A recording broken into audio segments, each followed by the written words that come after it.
Santiago solía ser un grandioso abogado en la ciudad de Panamá. Tuvo 84 días sin obtener un buen caso a causa de la pandemia. Provenía de los Cerritos de los Pozos. Él era un señor flaco, tenía pecas y cicatrices, pero algo que lo caracterizaban eran sus ojos azules y muy alegres. En los Cerritos conoció a un muchacho llamado Manolín, quien se convirtió en su aprendiz por 2 meses. Sin embargo, los padres del muchacho les recomendaron conseguirse a otro instructor debido a que el señor Santiago estaba extremadamente salado para conseguir un buen caso en su trabajo. Cuando el muchacho comienza a trabajar con otra persona, este consigue 3 grandes casos en su primera semana. Todas las personas del pueblo se reían del señor Santiago porque no podía conseguir un buen caso, pero a él no le molestaba. Él creía que el día 85 sería su número de la suerte y por fin conseguiría un buen caso. Como para ese tiempo no estaba funcionando la lotería, este quiso comprar un boleto de una tómbola para ganar un poco de dinero, pero este no tenía dinero para comprarlo. Aquí el muchacho se ofrece a pagarle el boleto de la tómbola, comprarle un poco de comida y acompañarlo a la mañana siguiente.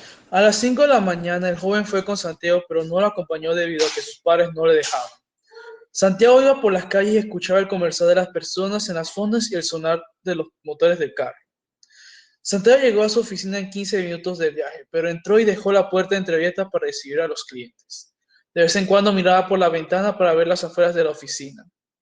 Luego llegó un cliente, pero este solo le pidió el sello para unos papeles de un trámite. Santiago le cobró el sello, pero el pago solo le alcanzaba para la gasolina. En ese momento recordó a su aprendiz, pero olvidó el asunto y comenzó a pensar en cuándo vendría un buen caso. Ya era el día 85 y no conseguía un buen caso que atender. Pensó en darse por vencido, pero tampoco quería decepcionar a su aprendiz y decidió esperar. En ese momento se le acerca un cliente y Santiago se dio cuenta que el caso tan esperado ha llegado, pero este era muy complicado. Cuando ya era la hora de cenar, Santiago estaba esperando la llamada de su cliente. A las 7 de la mañana, el cliente lo llama y se reúnen en su oficina. Las personas que molestaban a Santiago estaban impactados y se preguntaban cuánto tiempo hacía que no traía a alguien con un buen caso. El cliente comenzó a contarle de su caso, pero se dio cuenta de lo grave y complicado que era. La solución parecía ser imposible. Luego recordó el dicho, todo problema tiene una El caso se solución. trataba de una familia que tenían unas tierras en pleito. Santiago pasó día y noche investigando a todos los familiares de su cliente.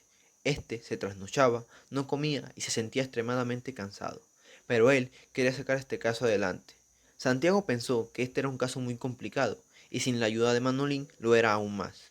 Pronto el caso se iba aclarando, pero al mismo tiempo al cliente no le gustaba que Santiago se tardara tanto con su caso. Continuó investigando hasta llegar a una conclusión. El hermano del cliente preparó todo para quedarse con las tierras. Santiago se sentía muy orgulloso de haber sacado el caso adelante, pero luego el cliente llegó a la oficina de Santiago y empezaron a charlar. Después de una larga plática, Santiago seguía sin creer la idea de tener un caso finalmente. Antes de poder resolver el caso, llegó el primer problema, un abogado más fuerte. Este abogado había sido nombrado como el mejor durante muchos años. Había ganado mucha experiencia en los casos más difíciles y todos habían sido perfectamente ganados. Santiago vio venir cómo el abogado trató de robar a su cliente, pero llegó a tiempo para impedirlo. Estuvo pensando por un buen tiempo si él era el indicado para llevar el caso. Subestimó sus capacidades por un largo rato. Llegó a pensar, ¿debo rendirme? Pero no. Pudo entender que era capaz y también tenía mucho que ofrecer, aunque tenía muy en claro que este no sería el único abogado en querer el caso. Por lo tanto, volvió a su oficina y tan pronto como pudo empezó a organizar todo su caso. Asimismo, como Santiago lo pensó, llegó otro abogado que quería tomar el caso, ya que decía que Santiago no podría ganarlo. El abogado quiso hablar con el cliente para convencerlo de que lo contratara a él y despidiera a Santiago, pero el cliente dijo rotundamente que no porque Santiago era un excelente abogado. Este le agradeció a su cliente y le dio un descuento por su lealtad, a pesar de que el otro abogado era más barato. Al final, Santiago no logró ganar el caso de su cliente como éste esperaba, así que solo se le pagó la mitad. Santiago se dio por vencido y volvió a su puesto de trabajo. Exhausto y decepcionado, se quedó dormido. En ese momento entra Manolín preguntando por Santiago. Al entrar y verlo dormido en su puesto de trabajo, se dio cuenta de que había salido mal y sintió pena por él, por lo que fue a buscarle un regalo de consideración. Cuando regresó, Santiago le contó que había sido un fracaso, pero aún así el muchacho le propuso seguir trabajando juntos, ya que quería aprender de él sin importar lo salado que éste fuera y lo que su familia le dijera. Mientras Santiago se preparaba para hallar al muchacho en sus labores, se lamentaba por su mala suerte. y lo único en lo que podía pensar era dejar de ser un desafortunado proveniente de los Cerritos y ser el mejor abogado del país.